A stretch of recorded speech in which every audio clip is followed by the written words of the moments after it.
Hey everyone, Chef Jean-Paul Bourgeois here, and I'm in the Louisiana Cooking Test Kitchen, your authority for all things great at the Bayou State. Today, I'm cooking the humble potato in a way that's gonna really just turn this normal little spud into a dish worth remembering.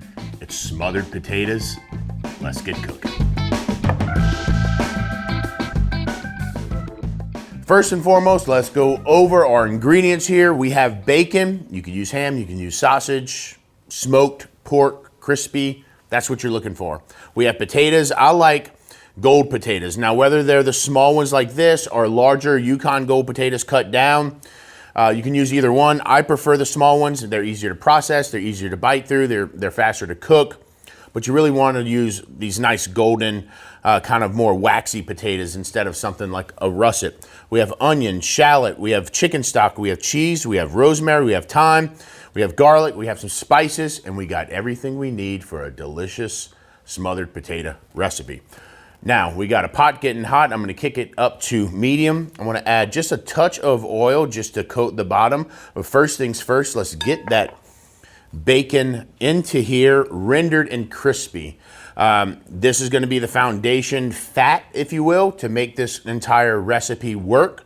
So getting this rendered down and cooked is really important. Not only that, but we get to add that crispy bacon back in at the end of the recipe. It gives us that nice, salty, crispy, crunchy contrast that we so desperately look for in so many different recipes.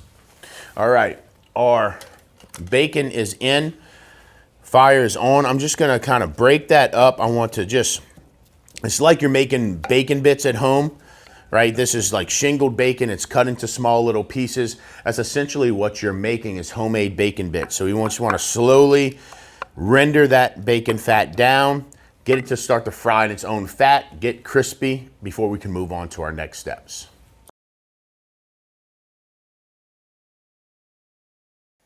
All right, our bacon has been cooking up in this grease. We got a lot of fat in there, that's good. But you can see I've really just got a good kind of crispy brown bacon on that. I'm gonna put it on some paper towel just to get that to drain off. I'm kind of squeezing that fat from the bacon right here and just letting that drain back. I'm gonna keep all that bacon in the pot.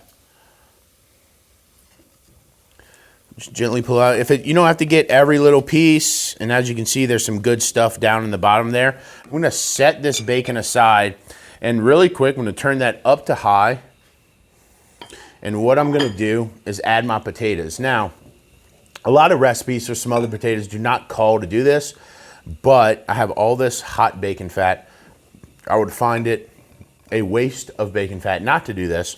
And what I wanna do, I'm gonna throw all these potatoes in that fat and start to get some sort of color, some sort of golden brown. Doesn't have to be fully crisp. We're not looking to fully cook these potatoes in this fat right now.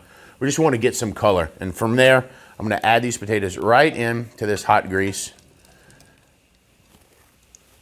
and kind of let them fry, if you will, in that grease. Let them get some color on this side, then I'll give them a nice gentle stir. Let them get more color, and then we'll keep adding layers into that pot.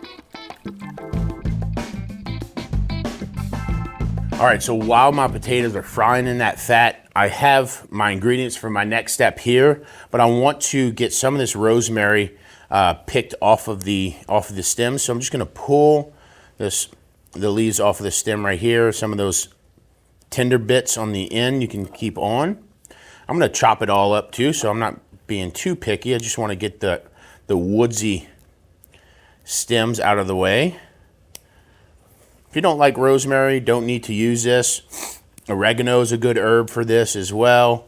I have some bundled thyme that's going to go in as well. But I think rosemary, especially fried into this fat like this, is exceptionally good and really toasts and starts to disperse its flavors throughout. That should be enough right there. All right, get that out of the way and give this a nice rough chop. It's really nice, good. But you know, you add fresh rosemary into things and you don't cook it enough, it can be a little abrasive, a little piney. So really frying it though in fat like this and then kind of toasting it up, it really, I think, changes the flavor of it and can take somebody who may not be a fan of rosemary, really make them a fan just by this one easy step of chopping it and then getting it into that fat. The same way I'm going to do the black pepper. I want to get this black pepper toasted before I start adding all my layers, just to really get a little bit more out of that black pepper, a little bit more floralness, a little bit more pepper, a little more nuttiness from that toast. And then I'm going to stir this around, get that incorporated. That's looking good. Next up, onion, shallot, garlic. You stir that around. We just want to get this, I'm on medium heat here. I'm going to add a little bit of salt to kind of get those onions sweating. And I'm just using that salt to pull out that moisture. Scraping the bottom of that pan, making sure I'm getting all those little brown bits off. But really cooking those onions till they become translucent. Just for about 5 minutes here. That's all they need. And then we're going to actually start the process of smothering these potatoes down once we can get these onions softened up a bit.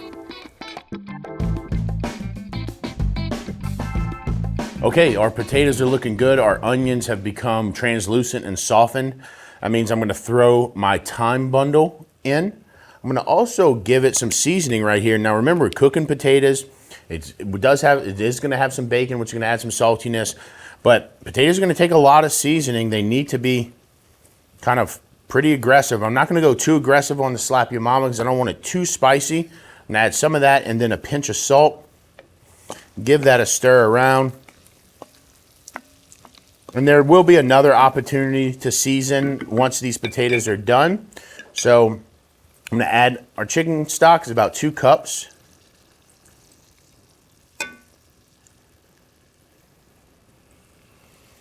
We're going to let that come up to a boil right now.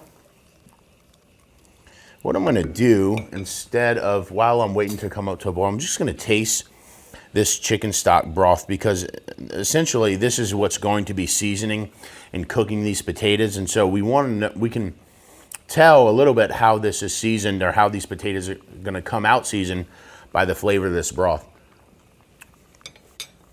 Yeah, I don't want to add any more salt to that.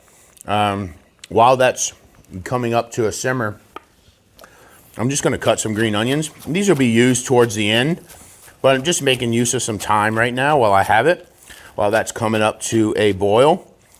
And once that comes up to a boil, our pot of potatoes, we're going to reduce it down to a simmer and then put the lid on and let it cook for about 20-30 minutes. Or until the potatoes are softened. That's all going to depend on the size of potatoes you have, the size of potatoes you're cooking. We'll save those green onions for when we're about to finish up this dish. My now pot is up to a nice rolling simmer. And then what we're going to do here is just get it that last little bit of heat. All right, that looks good. We'll put a lid on it, kick it down to medium, and then let those potatoes cook in this broth and smother down. I'll check on them about halfway to give them a turn and a taste to see if they need any love. But for right now, we just want to let those guys do what they're going to do and cook these potatoes until they're tender. All right, our potatoes have been cooking for the better part of 30 minutes. Let's take a look at this pot and see how they're going. Oh yeah. So you can see how they've been starting to break. I'm going to actually turn it completely off right now. You can see those potatoes have starting to kind of breaking down. I'm going to remove this thyme bundle. I'm going to give those a stir. And you see there's a little bit moisture in there. That's all right, because you know what we got? We got some cheddar cheese to bring that all together. I'm going to add all those green onions here into that pot.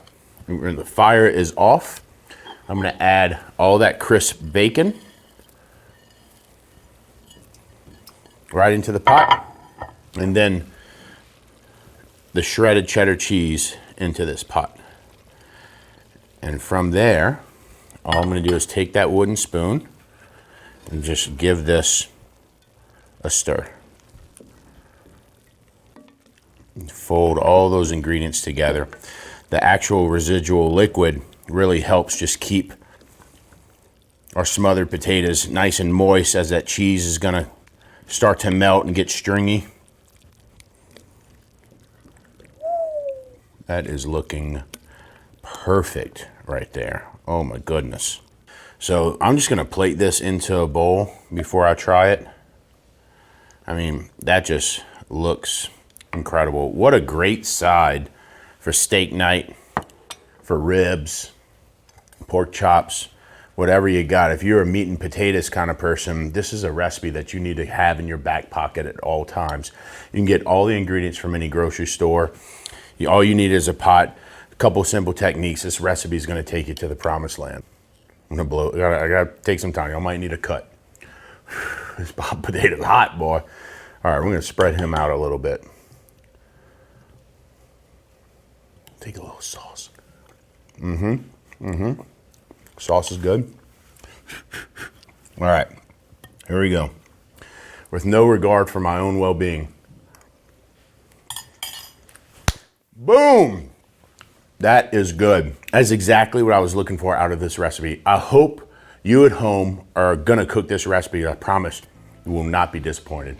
My name's Chef Jean Paul, and I am out.